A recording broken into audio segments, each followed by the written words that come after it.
If there ever comes a time that you hear about a story in history that seems so unbelievable that it inspires you to take an adventure, to take a trip to the location where these stories took place, then put Harlan, Kentucky on your map.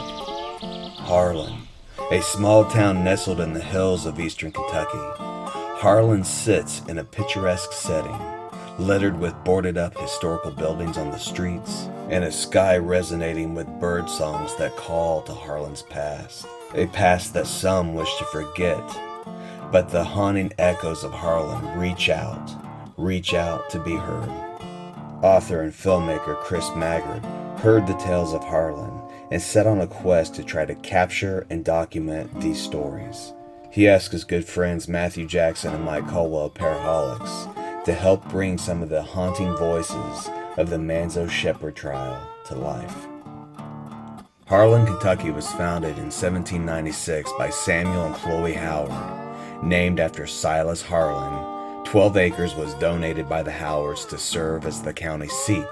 The community there was previously known as Mount Pleasant. Harlan often became a center of labor and strife between coal mine owners and workers, especially during the Harlan County War of the 1930s, when the coal mine industry began to decline, and by the 1950s was faced with a steadily declining population and depressed economy.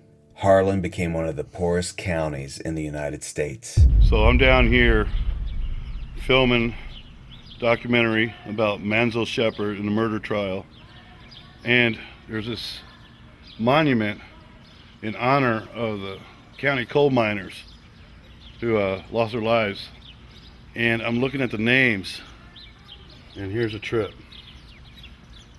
right here. Randall Maggard.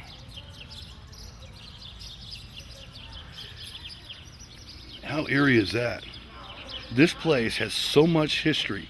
There's a lot of urban legends here, a lot of things that are forgotten history, so we're going to make this happen. We're going to bring the history back.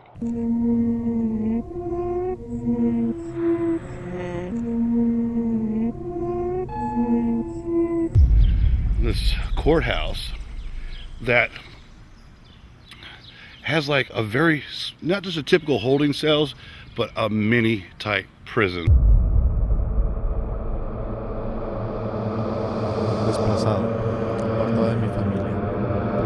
I'm telling you, it's creepy as hell. 2 levels of these massive prison cells.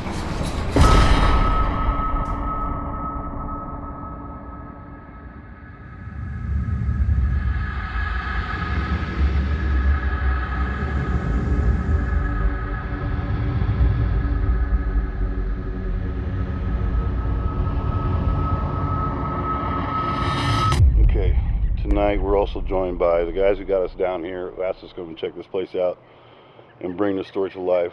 Tony and Lisa, they have a local paranormal team, Harlan County Paranormal Crew, and Tony has a plethora of information on the history and folklores and urban legends here in this small old coal mining town. We're sitting here in the Harlan County Courthouse, the old Harlan County Courthouse. What it used to be the women's prison. Below us is the men's. One thing about this town, which is just mind-blowing, is the fact that when you come into this town, it looks like right off, just you step back into time. The buildings are old, some are dilapidated, mold is growing upside the buildings. I was brought down to this town by Lisa Peters and Tony, who's sitting right in front of me right now. And what they told me about the Manzo Shepherd murder, well, let's say the Manzo Shepherd trial, what he did in this town, it's insane. I'm gonna sit here with Tony, brother. You were sweating like a in church. It is hot in the jail. It's hot in the jail. Dude, I cannot thank you enough for what I have bringing us down here, man. Thanks for coming. Okay, the thing is, it's like an untapped resource of just one event after another, dating back as far as you can remember. Before, I mean, with the coal mines, when they were active, the coal mines shut down, and of course Manzo was the main reason why we're down here. But then there's more you're telling me, dude. So, I mean, first off, let's talk about where we're sitting right now. Well, you're sitting in the old jail. It was built in 1928, along with when the courthouse was built. There's been several documented suicides, murders. There's a lot of paranormal activity here.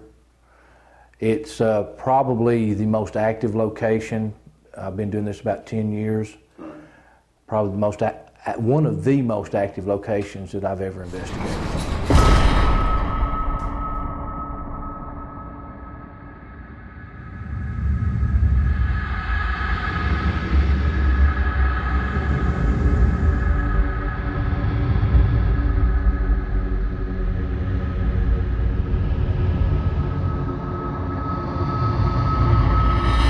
That there is amazing, but let's step away from the paranormal right now. And what has brought such things as a paranormal to this? I mean, this jail. Earlier, you was talking about, they say a lot of suicides happened here, but that's not what really happened per se. Allegedly. The word of the day is allegedly. Allegedly. Now, go ahead and talk about that, man. Well, the violence, most of it stems from, at the time of Manzo Shepherd, you had probably 75,000 people in Harlan County. Yeah. We were the third or fourth most populous county in the state at that time. So you had a whole lot of people crammed into a small area. Yeah, this is a small area, that's for sure. And, you would have, like the city of Lynch had over 10,000 people. But back to Manzo and what I think happened that set the stage for all that is at that time, you had World War II that's just starting. You have 75,000 people that are crammed into these locations. Manzo was he was a ne'er-do-well from an early age. He had already pulled time for car theft in LaGrange, him and Clouse, Sherman Clouse. So they got up that morning with the attitude of, we're going to rob somebody. That's documented in the newspaper article. We need to get him out of the car and take him for everything he's got. Okay.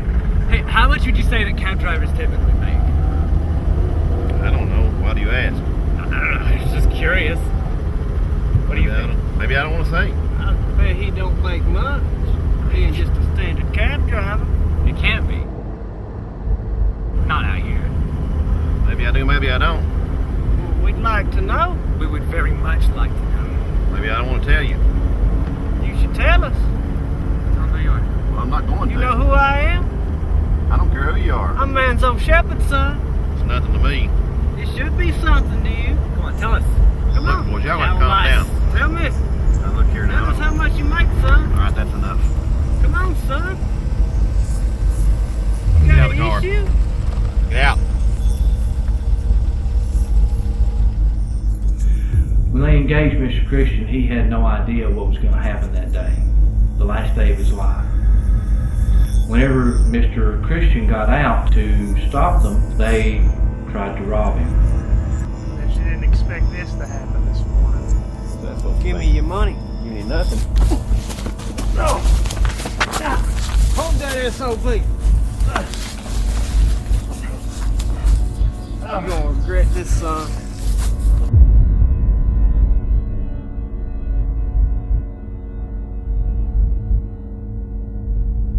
Manzo Shepherd, while he was cut his throat, while Mr. Christian was held by Mr. Hensely and Mr. Clouse.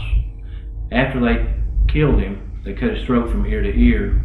They threw him, they emptied his pockets, then they threw him over the mountain like a sack of trash.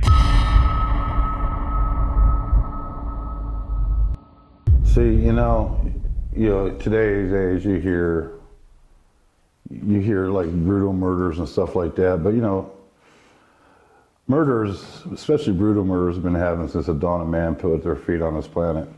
And back, especially back around the Depression era, World War II, and and we had no alcohol sales, the Prohibition era. So there was a lot of brutal stuff in those eras, and so 1940s is nowhere near shy from being just as bad as any other era that there is back then and today. I think the violence started during what we would call the mine wars around here, whenever you had the union organizing, trying to get better wages and things for their families, and then you had a lot of pushback from the company people. They used what we would call, or what they call then, is the gun thugs, basically muscle or Right.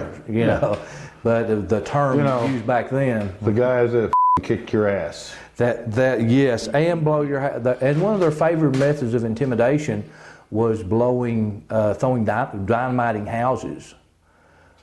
That's one of their favorite methods. Yeah, Dynamited houses. yeah. Now we have drive-bys. Back then they threw dynamite. Hey, gangbangers, you ain't got shit on those guys back in the 40s. Just saying. But that was one of their favorite methods of intimidation. That's intimidation? Yeah. And shoot through the houses, and what's also, we were talking about just the courthouse in general. Yeah. One of the guys that, one of the murders I told you about that happened a couple floors down, was one of the gun thugs that worked for the sheriff's office at the time, and he had murdered a union organizer in 1937. But now the backstory to that is they went to a place called Verda. They ran into this union organizer named Lloyd Clouse. Lloyd Clouse had his 12-year-old brother with him, and they were coming out. These miners were getting off, and they were coming. They called it a saloon, I guess. They were getting their drink on. They were getting their drink on. And who wouldn't? I mean, you spend the whole day laboring in a coal mine. Yeah. I'm gonna get my drink on. And so they were caught Clouse and his brother coming out of the saloon. Well, they called on him to stop and to raise his hands because they were afraid he might have a gun. So whenever he starts to raise his hands, there was three of them. There was his name was Bill Lewis. Bill Lewis and his friends pulled their pistols and shot him down. And in front of his little brother. In front of his little brother. And the only thing that saved his little brother was he was 12 years old. So they walk over, and they were really kind to his little brother. So they said they just pistol whipped him about to death. And whenever he woke up... That's kind. Pistol whipped. A 12-year-old. 12-year-old. And so this is all documented in newspaper articles and things like that. Yeah. He wakes up and he sees his dead brother beside of him. And so they harass the mother and the little boy, and so there's not a lot done about it. Okay, it all goes away. There's a lot of static electricity right here, right now. As I'm doing this interview with Tony, he mentioned it was getting really staticky around him. It's funny that he mentions this because in that area and just below, quite a few things happened the first night we was there and the second night. Now I'm going to show you some clips from the first night we was there with Matthew Jackson, Mike Caldwell from Paraholics. My cameraman Kevin was there, and a couple other special guests were there. Matthew Jackson brought this Geo box that actually sold me on some things. So here, check this out. Here's a few clips from the first night, just for about 15 minutes of what we captured. Check it out. Can you say where we're at?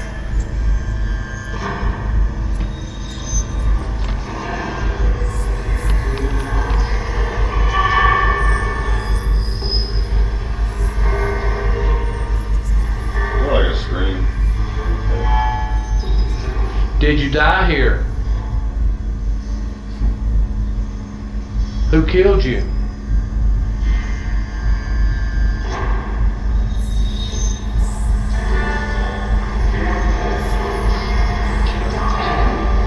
You heard Jim? Yeah. Who killed you?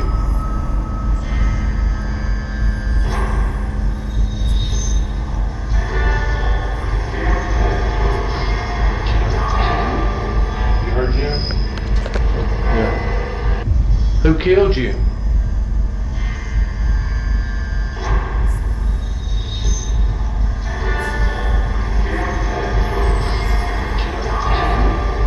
heard Jim? Yeah. Who killed you?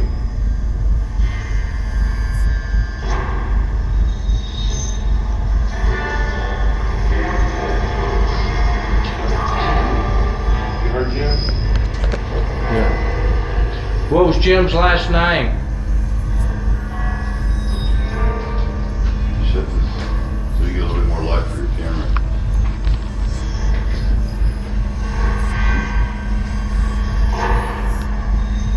Boji Turner, are you here? Boji Turner, are you here? Boji Turner, are you here? Boji Turner, are you here?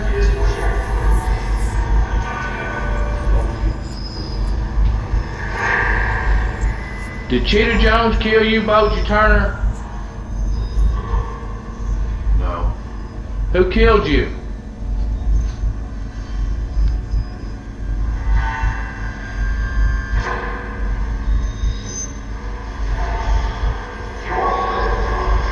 You want what? You want? Huh? Jim again. Yeah, it's Jim again. You want who? Do you know Manzo Shepherd?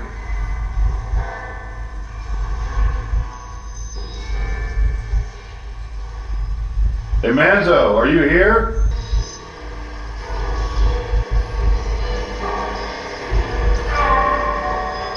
Does that hurt?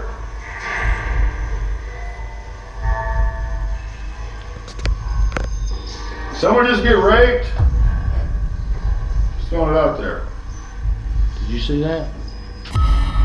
Even though we just captured some amazing responses on the GeoBox, there was one thing we did not realize that happened.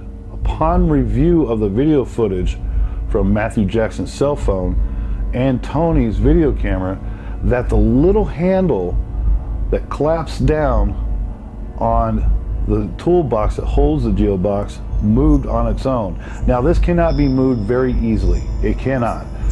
And we're going to show you how hard it is to actually move that little clasp. Someone just get raped? Someone just get raped?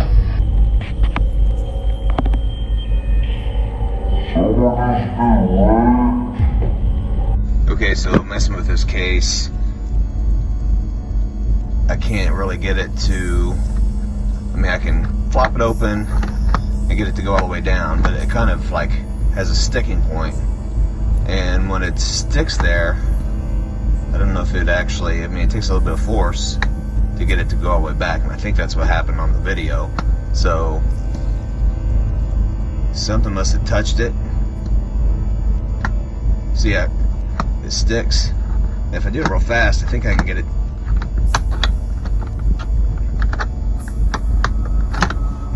to go all the way down. But anyways, What could that getting be? the spook on.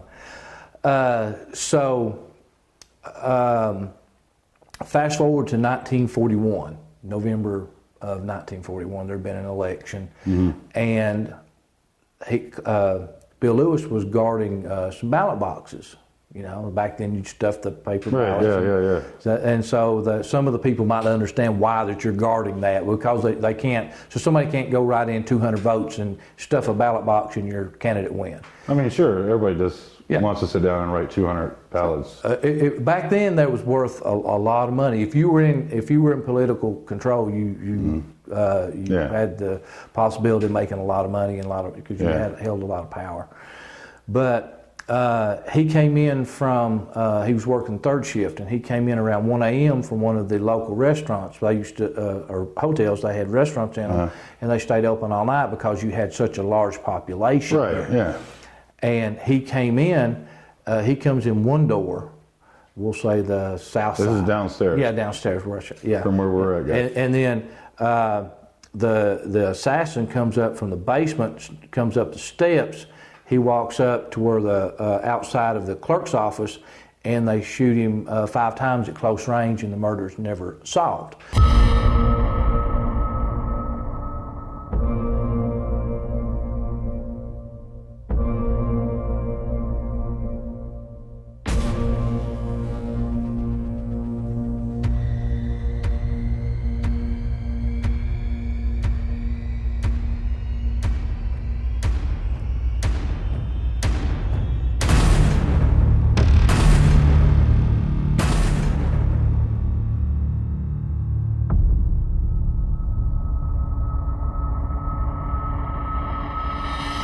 So the general consensus is it's either the family, retaliation from the family, or retaliation by the union or someone else. Now, when Manzo was on trial here in this building, now he spent some time in the cells below us right now. Now, the women's part, at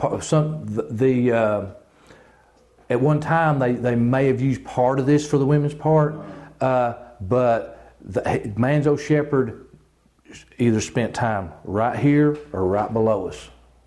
Right where you're sitting or right below us? Right below us. More than likely right below us. Maybe it is right where he's sitting. Who knows? Who knows? Electricity. It could be the chair. There's a chair very similar to this that Manzo Shepherd was sitting in when he was killed. So do you think, because of the trial, you want to talk about, let's talk about that trial when he came in there, obviously Mr. Christian's sister was there. She was there. And her son. Right. And peers of the town and whatnot for jury. Right. Man, I just, go ahead, dude. Okay, from the point where that Mr. Christian was murdered at, they turned his pockets inside out.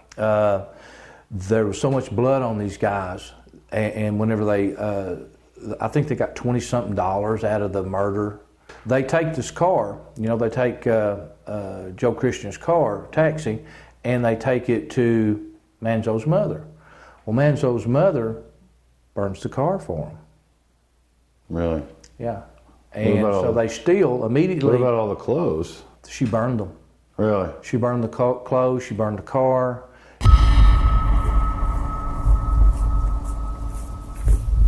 Mama, I'm in some trouble. I need your help. The Manzo, listen to me. I'm gonna take care of this for you. Get that shirt off. Let me get rid of this stuff. I'm gonna take care of this for you. But you boys get out of here and get gone. Get out of here just as quick as you can. You hear me? You get gone. Okay, Mama. Give me that shirt. I love you, Mama. Bye.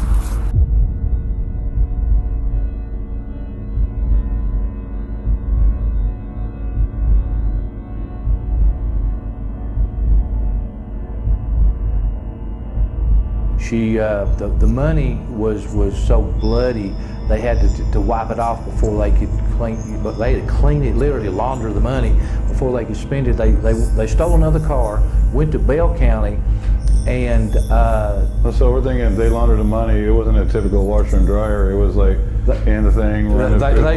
They've washed. They had to run it through the little rollers to dry it out. Yeah, that's some good money. But they had to clean it somewhat because it was just so obvious that it had come off somebody that had been wounded or murdered. Oh yeah. So they went to Bell County and spent the money in a roadhouse. Now there's several definitions of roadhouse. It can be. You know what that is. So, anyways, but when they got brought in for questioning.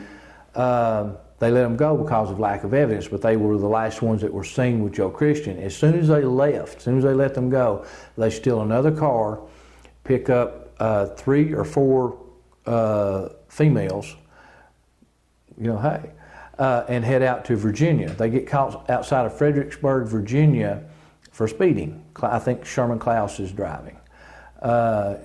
And so they call back to Harlan and say, hey, we got somebody here in a stolen vehicle, is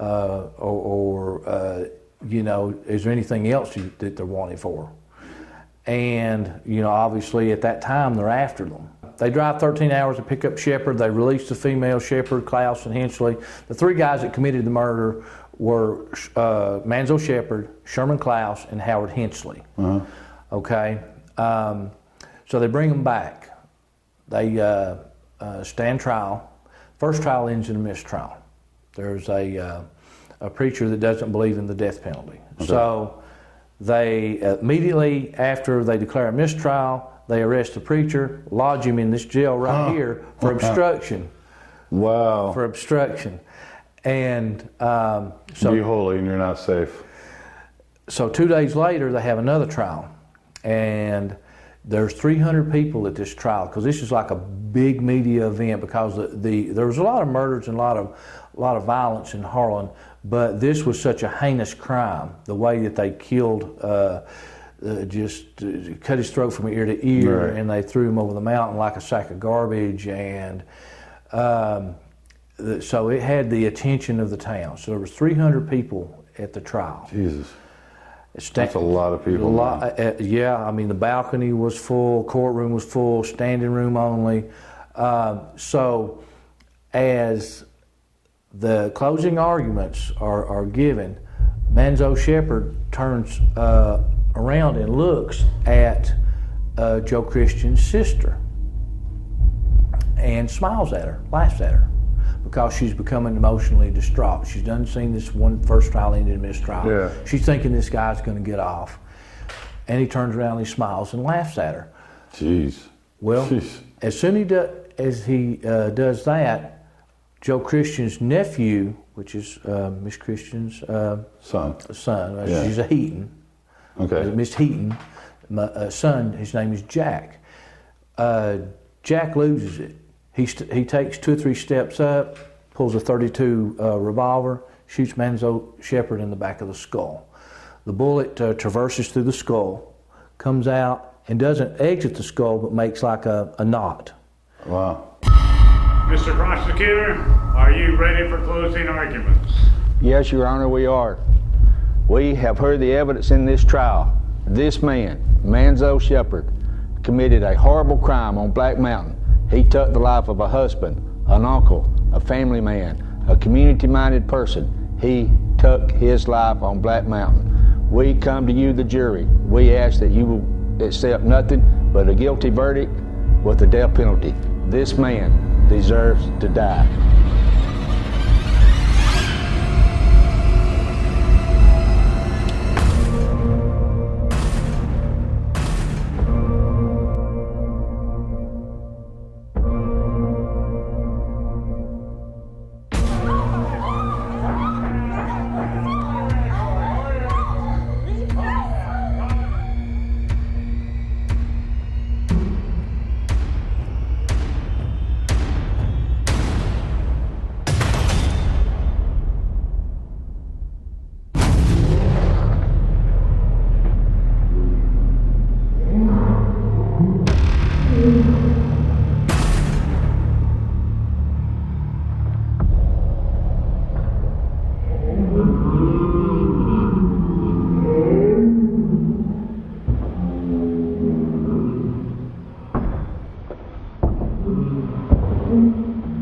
The judge orders, Judge Forster is overseeing the trial.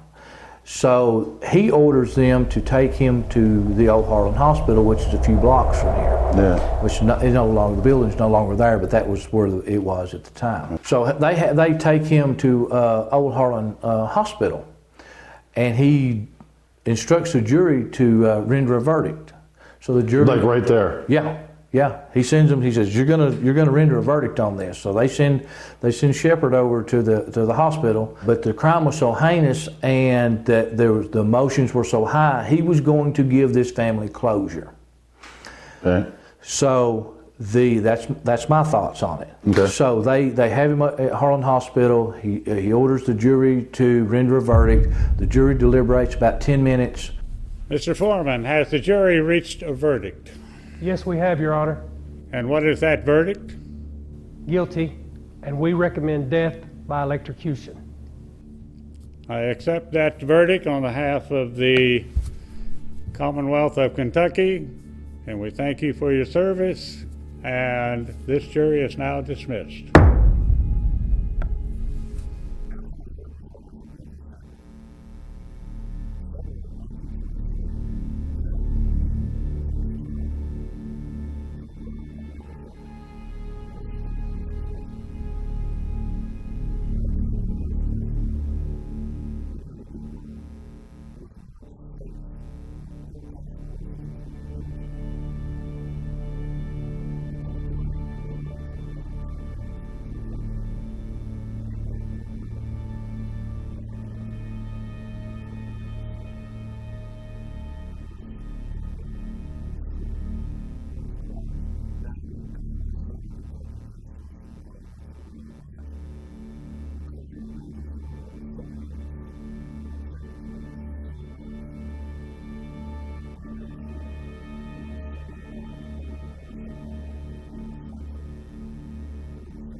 desplazado, apartado de mi familia, vulnerable, impotente aquí fuera. Un grito se rompe dentro de mí. Sé que nadie lo escuchará de todas formas. Me quedo con...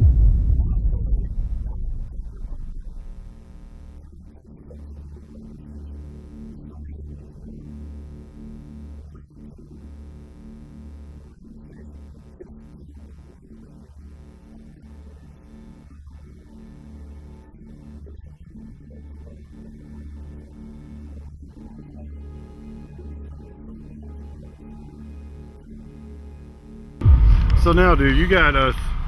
You came over here, Right. and you're pointing down to this. Downhill. I don't know, pile of rubble. A coop. A coop. You see like a It's, rooster. Yeah, okay. They had actually put some chickens and some things, but back in the early 80s, there was a home stood there, maybe a mobile home was in there, and there was a murder. The guy killed his wife in the Christ. bathtub with a garden hoe. What? Oh. My God, dude. Good grief. Killed her and cut her up. You know, I don't know if he literally just killed her right there, but she ended up in the bathtub and he hacked her to bits.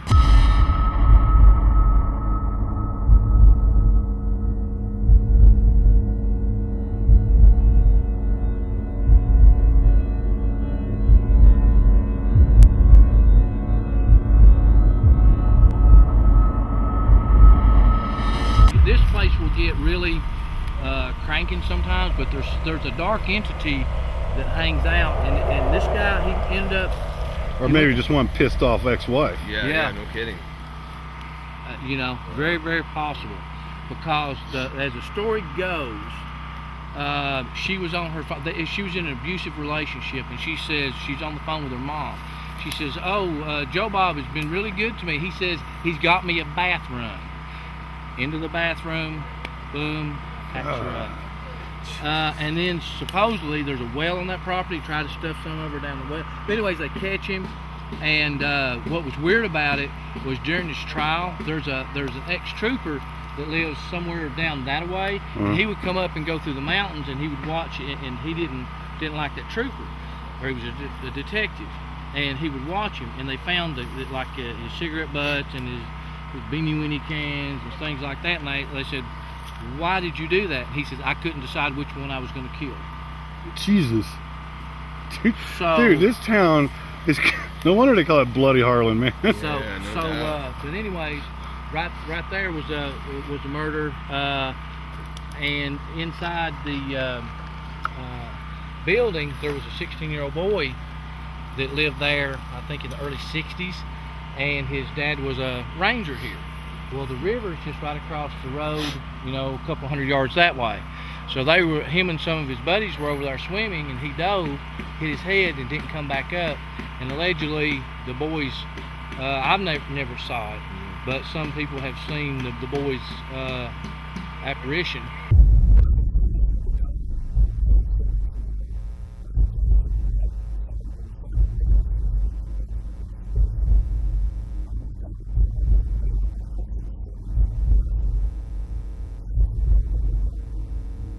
No matter where you go in Harlan, you step into history. Just like when we first arrived, we met up with the filming crew at an old ranger station. It was there that we learned of a teenage boy that lost his life, and also of a woman who lived down the hill that was brutally murdered. So Mike and I decided to conduct a brief paranormal investigation. Well, we're in the oldest, what do you call it? Oldest ranger station in the state of Kentucky. Yes, well, yeah, down there. And you know that I chair in your car. Yeah, I did. I grabbed it. I saw it. Well, you know what? He said they got a lot of crazy stuff in this room back here. Let's just check it out.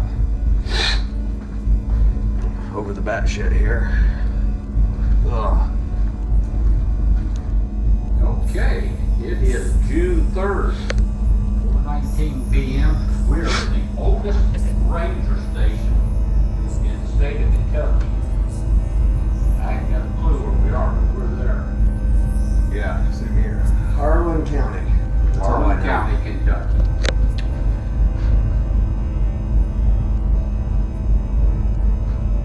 Are there any spirits here?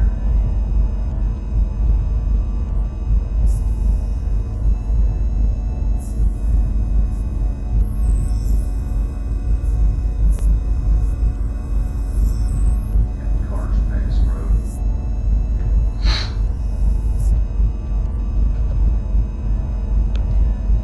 Is there a spirit of a 16-year-old boy that died in the river?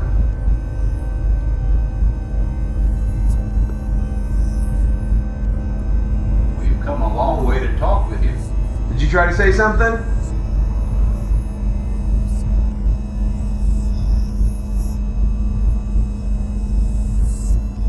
From that direction, man. It sounded like it came from down here. To the register lane. Yeah. Somebody down in the basement? Somebody down in the basement?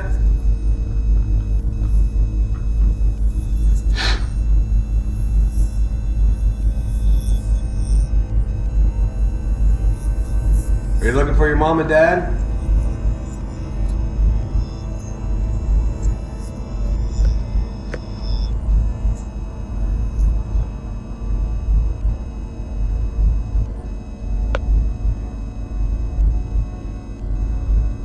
Can you give us a sign of your presence?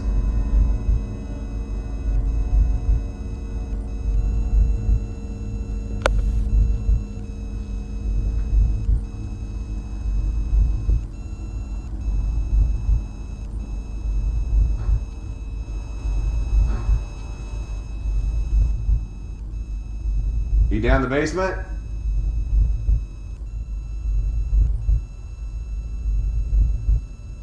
If you could tell us your name, we could acknowledge it. See if there's any way we can make sure you're not forgotten. Any luck, dude? You know, we were standing in that room there at the lights, and we were asking for, you know, like a sign. We weren't running this or anything. And at one point, it sounded like I heard a voice coming from the register going through the floor. No. And then it sounded like, at one point, it sounded like footsteps running through this place. And I couldn't really determine where it was, so we were just kind of, then we were just coming down here just to check it out. So before we show you the second night of the investigation with just me and my cameraman Kevin, we sit down with Lisa Peters and get a little more insight of the area. She also belongs to the same paranormal team as Tony, is Harlan County Paranormal. Another part of the series, we're sitting down, we're going to talk to a dear friend of ours, very dear friend of mine, who's actually been a big help as much as Tony has. Every time we've been up here, the accommodations is impeccable. These cabins up here are just amazing. But let me introduce you to Lisa Peters. Lisa, how you doing, sweetheart? I'm good. How are you? Doing good. Now you are with Tony with your paranormal team. What the name of your paranormal team is? Harlan County Paranormal. Harlan County Paranormal? Harlan County Paranormal. And how long you guys been doing this? About a year and a half. Really? Mm-hmm. So since you've been on the paranormal team, tell me your experiences. Oh, wow. When I first started, I was skeptical. I'm still a little skeptical at times. But I did believe that there is good and bad, angels and demons. Desplazado, apartado de mi familia, vulnerable, impotente aquí fuera. Grito se rompe. Since I've been with the team in the courthouse, I've seen shadow figures, I've had whispers, I've seen stuff that I'm not sure exactly what it was, nothing be there.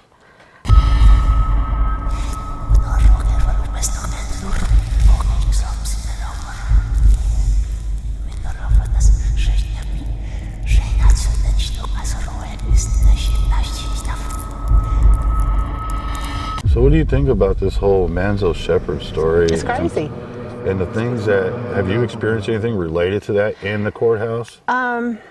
I have. I've heard the like the thumping on the door, the shades moving. I think you've experienced that. Yeah.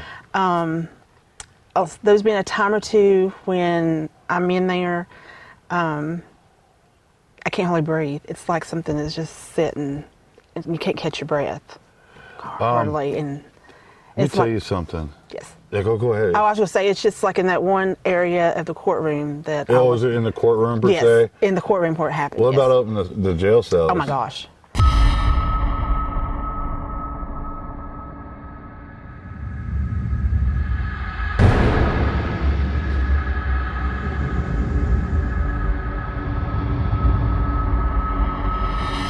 So, the footage that Tony showed me, I was blown away because I didn't expect to see actual figure just walking, literally walking. Just like normal. It's like normal. Like, I think Tony said something about in the video, you know, hey, you know, why don't you show yourself or whatever, or why don't you walk from here to, and over to here, and sure as shit. Was you there when that happened? Was you? Yeah, they're pretty cooperative at times. We're using fog tonight, so you'll have a silhouette. Can you walk by us and let us see you? Can you walk by us and let us see you? Can you walk by us and let us see you? Let us know you're here.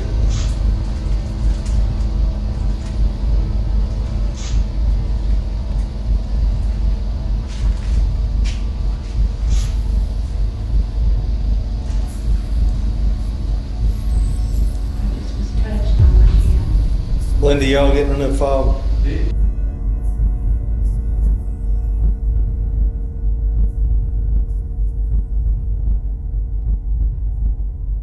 What was the air like, the energy like when that moment happened? I'm not sure you didn't know it happened at the moment, but you look back on that. Can you remember what your feelings or the energy was like then? It's kind of like a, I want to say like the air gets kind of thick a little bit. Like, you know, there's something. It's like, you know there's something behind you, or you know that there's something not right. Yeah.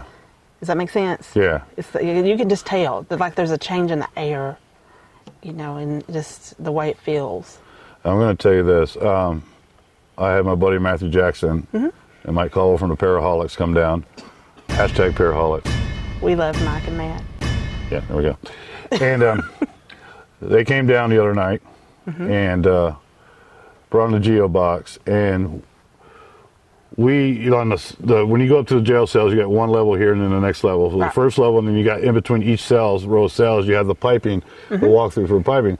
So Matt and I went in there, and that's when things started going off the hook. We hear him pounding and shit like that, and we got some incredibly, it seemed like angry responses in an EVP. I got it.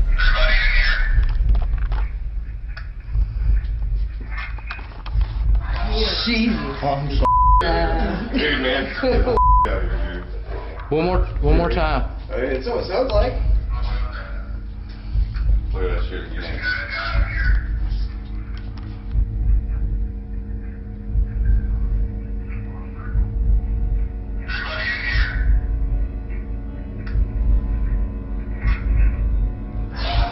No shit. I'm telling you. There was something before that too. Did you hear that? That was one of us actually talking in the background. Huh? That was actually one of us in the background. Yeah. Let's get this document. Hear it? The whisper.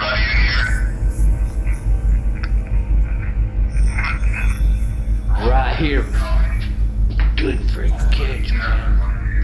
That was down there by us. That was so good, almost might slap my ass. I told you we should have moved them things down farther past.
I did that, hit my head.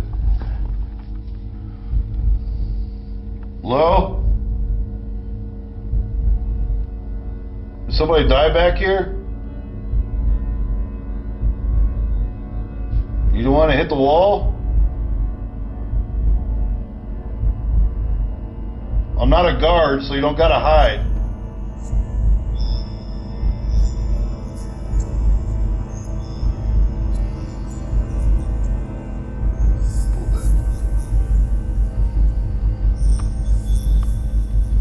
You don't have to hide, man. I'm on your side, brother. I can hear you back here talking. Fuck, where's Matt? Right here. Shit, I wish he was in here with that thing, man. That Panasonic. Get in here. Okay, was it? Snap, no, Kevin, keep that on Matt. Keep it on Matt right here. I'll bring my buddy Matt in here. He's not a cop or anything like that, so he's cool.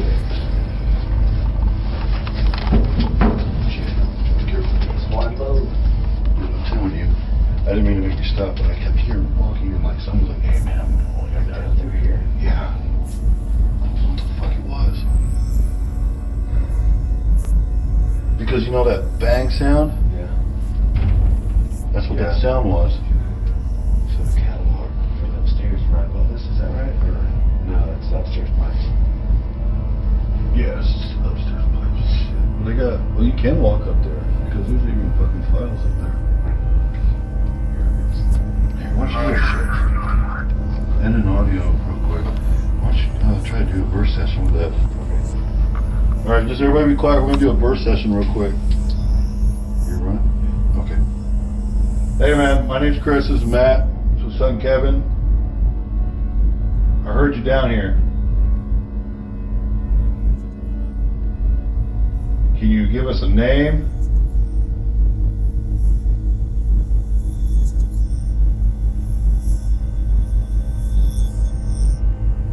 Did you get hurt back here? We're going to do a burst session real quick. You running? Okay. Hey man, my name's Chris. This is Matt. This is son Kevin. I heard you down here. Can you give us a name? A name? Can you show any pipes on the wall?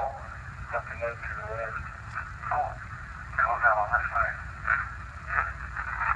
It goes out on this side.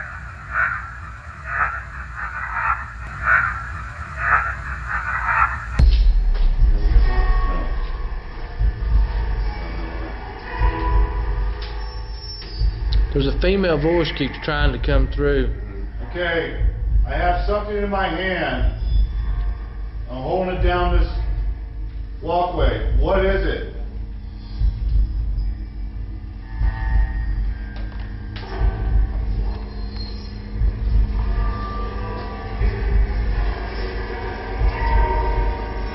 Say a penny?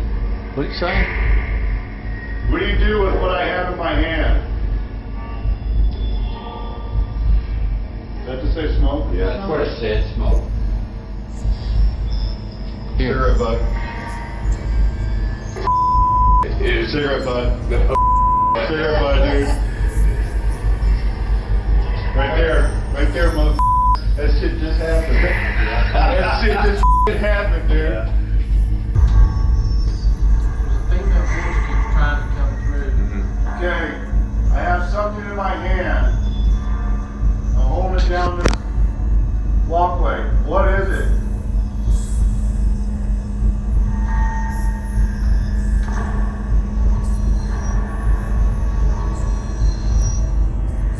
What do you do with what I have in my hand?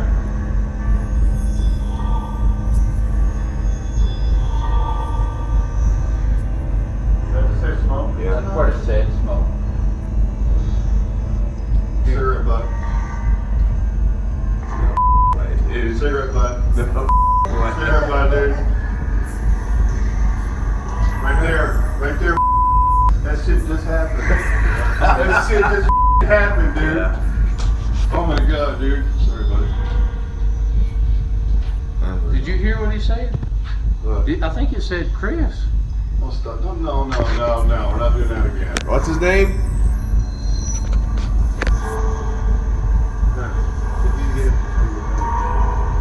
What's his name? Maggard?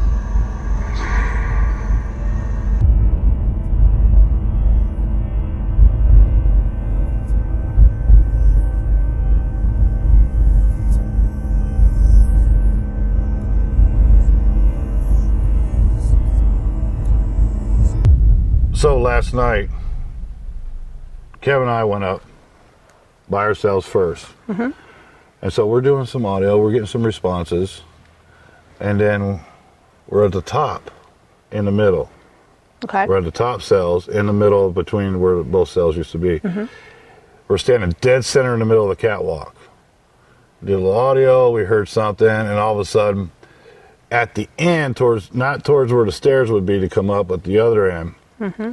we hear this boom, boom, boom, rattling, bam, bam, bam, pounding. And it was like, hey, can you do that again? Mm-hmm. And it was just more intense. Mm-hmm. And we're like, son of a bitch. So we get out and I break my voice recorder and put that together. And then we go around and it was like, okay, things started slowing down. We got a couple things happening.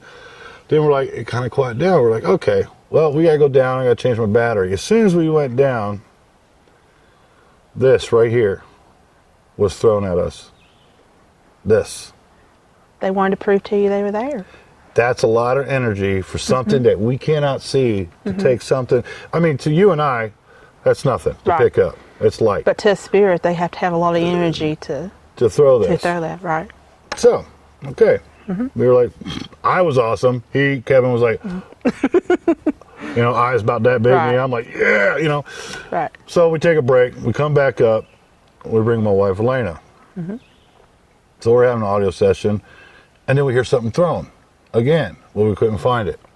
And then it got quiet.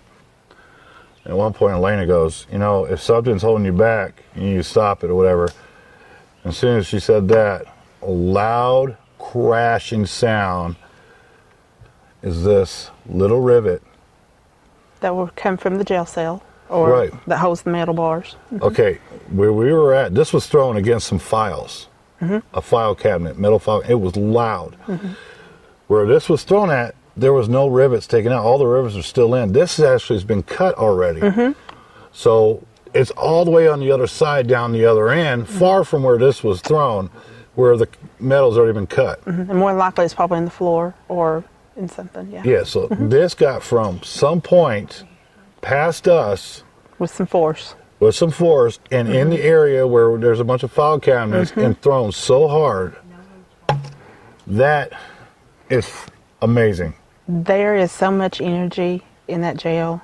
There is so many, we probably don't even know how many spirits are there at any time. It's untelling. It's unbelievable. But they want your attention. They're wanting to be heard.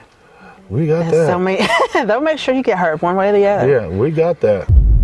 After talking with Tony, doing a small investigation with my good friends Matthew Jackson and Mike from Paraholics, and sitting down having a great conversation with Lisa, the last night at the courthouse,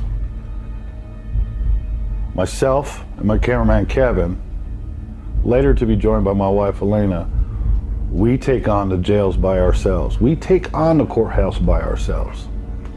Now I'm going to tell you, what you're about to see is actual footage.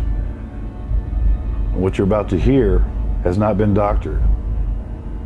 It's mind-blowing of the residual energy that still resides in this building and all through Harlan, Kentucky. All right, right now we are going to be locked down here at Harlan County Courthouse, the old one. Tony's going to 11/22, July 8th. 11/22, July 8th. Tony is going to take us upstairs, and we are locked in for the night. So here we go. Ready, bro? Yes, sir. Let's get it. Get it.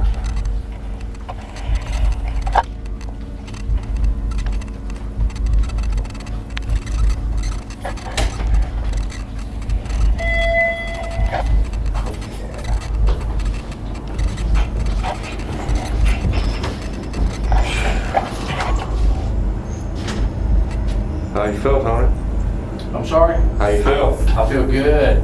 Yeah. Yeah, I feel dangerous. You are dangerous. Yeah. You are dangerous. He's a dangerous dude. Just saying.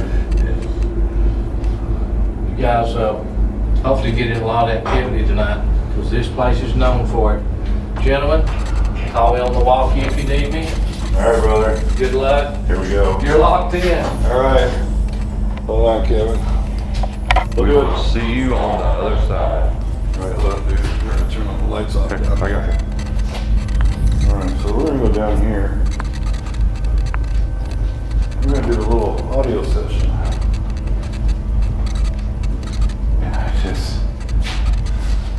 I got an uneasy feeling. Everybody, so did I. Seriously, right from that cell.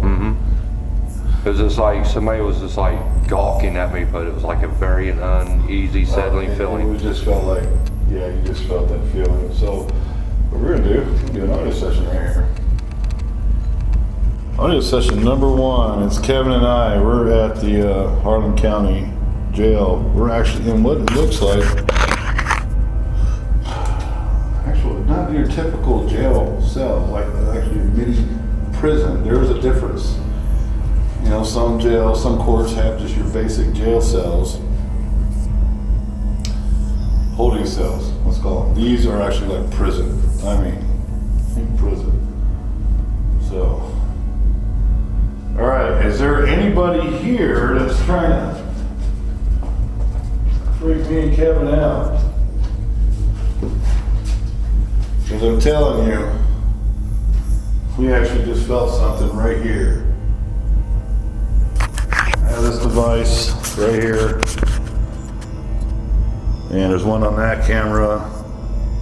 You're more than welcome to talk. What? What was you pointing that way for? Oh, okay. So, boy, it is creepy up here, man. Audio session number 2. We're in the Harlan County Courthouse, top floors, with the My Gatorade bottle. the Gatorade bottle.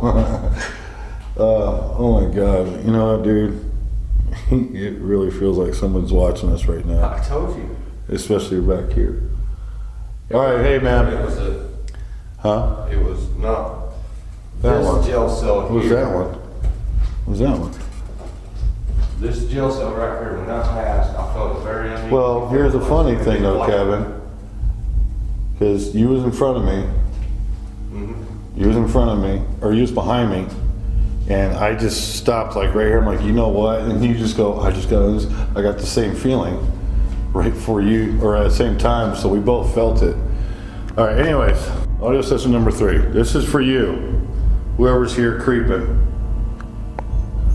Tony has showed us some compelling footage. Some compelling footage of you walking from here into a cell. Right now, myself and Kevin is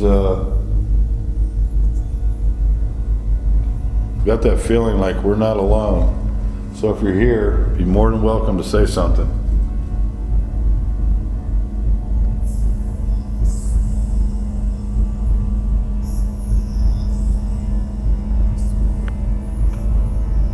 Was you did you commit suicide in here?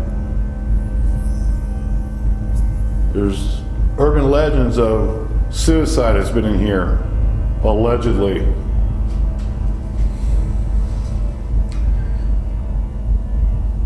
Or did someone beat your ass and strung you up?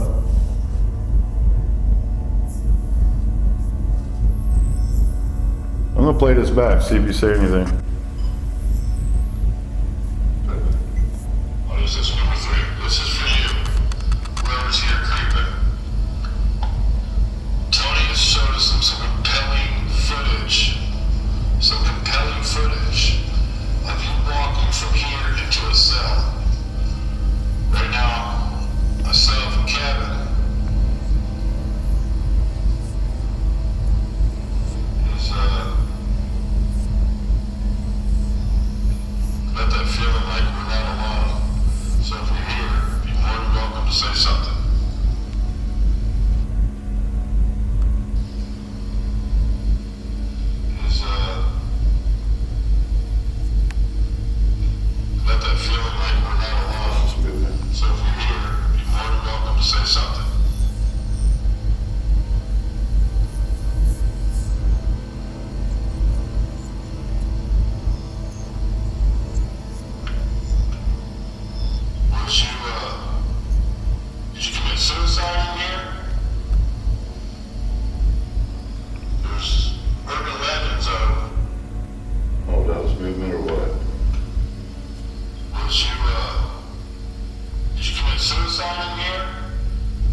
You hear that? Let's listen to that one more time. Did you commit suicide in here? It sounds like saying yes. Yes. Suicide has been in here. One more time. Hold on, check this shit out, guys. It literally sounds like someone's down the hall. Did you commit suicide in here? Yes. Yes. Urban legends of suicide has been in here. Allegedly. And that was me moving. Or did someone beat your ass and string you up?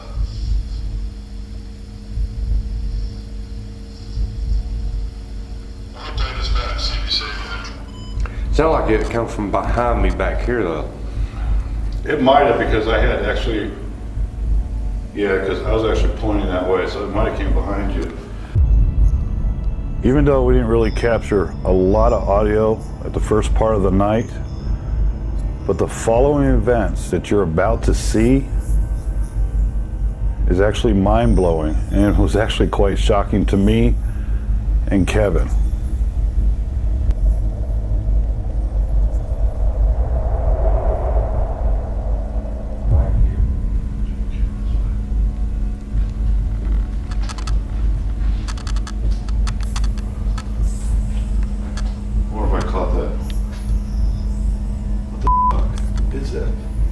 I don't know. Alright, I was gonna play this back, but I'm gonna go find out what the it is. Okay, give me that light.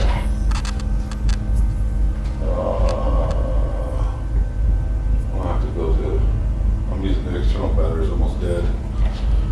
Unless I got the other one in there. Hello? We're hearing a freaky noise.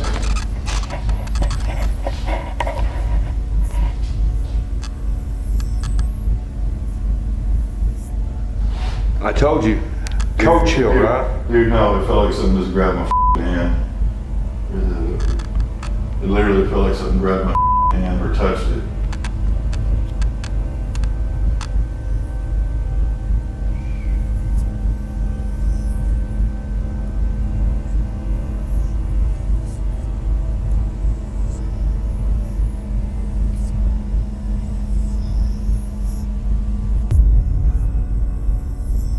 Now this next clip we're about to show you is where the events really start taking off. Where Kevin and I are is in a access corridor, which is between both rows of cells. Now this is on both top level and bottom level.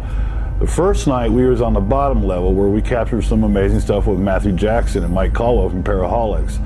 But this time, when Kevin and I are in there trying to see if we can capture the same thing, it starts to go crazy.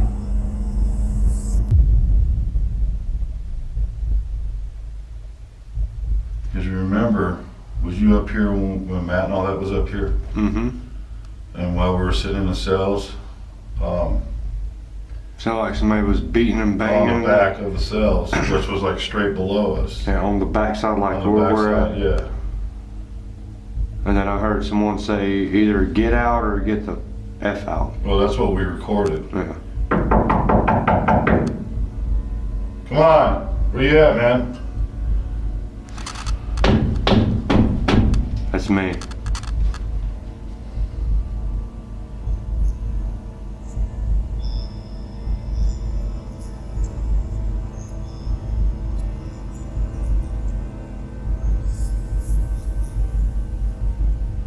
That's behind me. Over there. That's There's someone walking. Something's walking on that side. Behind me. I'm hearing it behind me here. I know, but I'm hearing it from there. The sound, the distance is traveling from over here, but it's coming from there. Yeah. Would you like me to walk over? Then we're gonna both go. Hold on. All right. Matthew and I were here last time. We were down below. In between here. We got some pretty badass responses. Some nasty, pissed off responses. So, I wanna know why you're so mad. Oh, You heard that too. That was down your way. Yeah. That's some pissed off responses. So, I wanna know why you're so mad. Oh, You heard that too. That's some pissed off responses. So, I wanna know why you're so mad. Oh, You heard that too. I heard you. God damn, dude, that was a dude talking. What'd you just say? We were just recording or listening to the audio playback.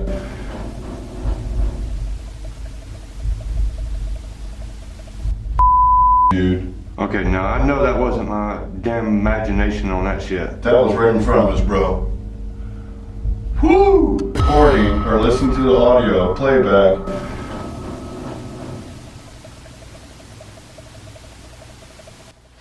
You, dude. Recording or listening to the audio playback.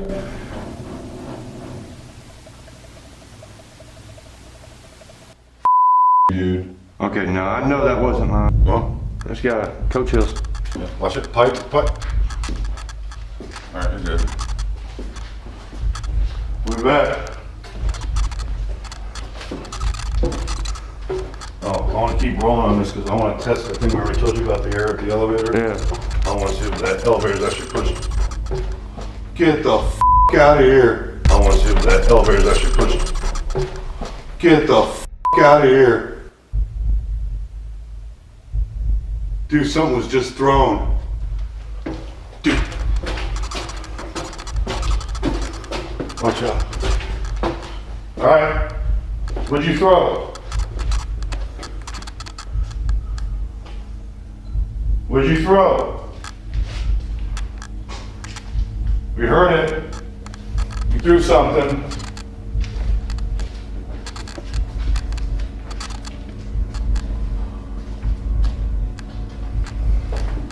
You heard that shit, right? Yeah, crystal clear as a bell. What'd you throw?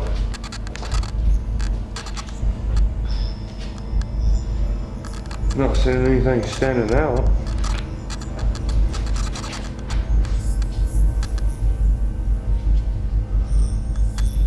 Was it up here or was it down there? It was up here. It was like something went right behind the back of my head. There's nothing laying here, dude. Alright, that's the AC unit. The f, dude? Come by. Oh, sorry. Alright, man, you threw something. I don't know what the f you threw. I don't see nothing. Pull this down level.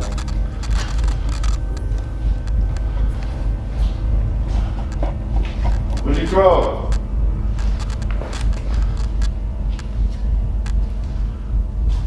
What's this? There it is. What is it? Right there. Well, there's a nail laying there too. Listen. There it is. Nope, it was that. You threw a f***ing screw? Really? You're gonna throw a f***ing screw? Okay, this is what we heard. We was getting ready to go down the steps. Let's all listen. That's exactly what we heard. So obviously we got something's attention, and if we look up, there's nowhere for a screw to be. Nowhere. So, want to throw a screw, huh? Well, that warrants us to come back up. Just hang 10, we'll be back. Okay, now that my wife has joined us for the last round, so she could experience what Kevin and I just experienced, having a screw thrown at us. Something else got thrown at us, twice. The first time you hear it, we couldn't find it. But that's when the camera shut down and I had to use my cell phone to find the object and document what was thrown. So check this out. This is raw cell phone footage. It's gonna blow your mind. So we took a little bit of a break. We brought my wife up here because she wants to experience what's going on. This is Elena, for anybody who doesn't know. So what's going to happen here, we're going to go back up to where the screw was tossed at us. Let me see what happens. Watch your step, man. Hello? You guys play hide and go seek? Where you at? 31. Yeah. Where's that screw? Really? Where'd it go? There it is. Alright. So you threw this screw at us.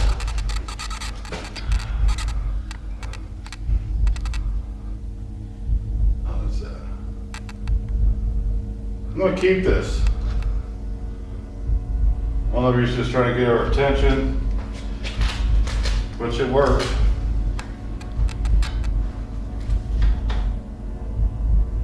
So you want to let us know where you're at again?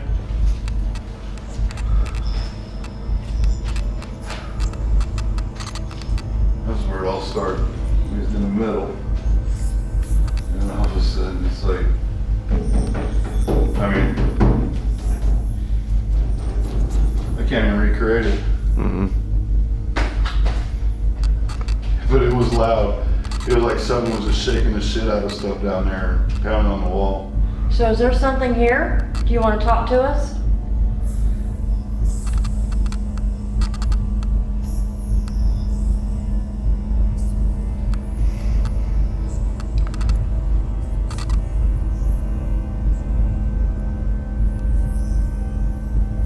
You don't have to hide.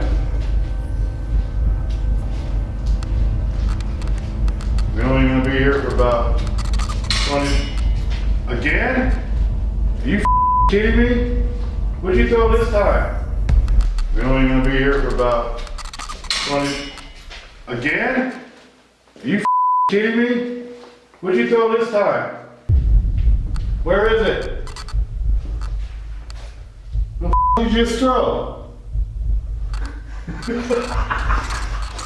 Come on, man! Really? Kevin, come over here. You gonna be throwing stuff when we walk away? Not down here. What'd you throw this time?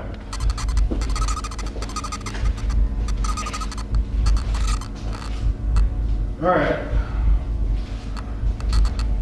Gonna walk away. Throw it again. Throw something this time. See? Where you at? I mean, that's a lot of strength to throw something. I mean, does it tear, wear you out? Can you do that again? Dude, it's so awesome. Right? I feel like it's been thrown at me. I'm gonna need the light for my phone. No, it wasn't that, dude. Whatever that was very loud and heavy. Right here. All right, hold that. All right, hold on. Okay, so gotta use the phone. I was just asking about, is there something, you know, I was gonna say if something's holding you back from communicating, you know, and all of a sudden we heard this loud noise from this direction. So we're trying to figure it out. So we actually found this, Kevin found this, a rivet. And all the rivets here are good, so I'm gonna reenact something real quick. Here, back up, Kev. We're gonna see if this is what the sound was. Step over, I don't want this bounce on me. What was it? What's up? You threw a rivet that doesn't even belong here. I'll keep that. Cool. That is awesome. Twice. Well, 3 times things have been thrown. Yeah. All right. Well, we did say if you make some kind of noise or whatever, we would leave. Oh, there you go. I guess it took you a minute. It's badass. It's so badass. Yes, it is. It's awesome. Still freaking you out a little bit? Yeah. All right, so we're out. Had to use the phone real quick because that just happened and that was awesome. So, all right, we're out. We're leaving. Thank you. Thank you very much. That was a good time. I enjoyed what you just did. All right, let's go.